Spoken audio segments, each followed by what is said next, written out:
What's going on, guys? Everybody always wonders what remote start I have for my 09 Silverado 1500. This will work for 07 to 13 Tahoe Suburbans and Silverados. This is the Xstart. It's on Amazon. It's about 200 bucks. It's super easy to install. Uses the factory key fob.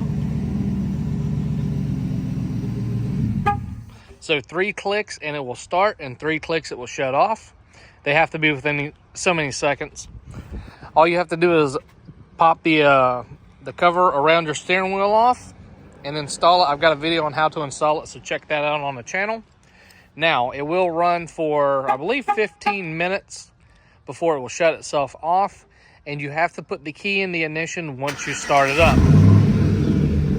Now, mine has an issue with the door handle. The lock mechanism is going bad. So sometimes my lock will not unlock afterwards. And if you hit the brake, it will shut it off. So you have to put the key in and turn it over before you go anywhere. Key still works like normal. Really cool upgrade for these trucks and really inexpensive, only 200 bucks.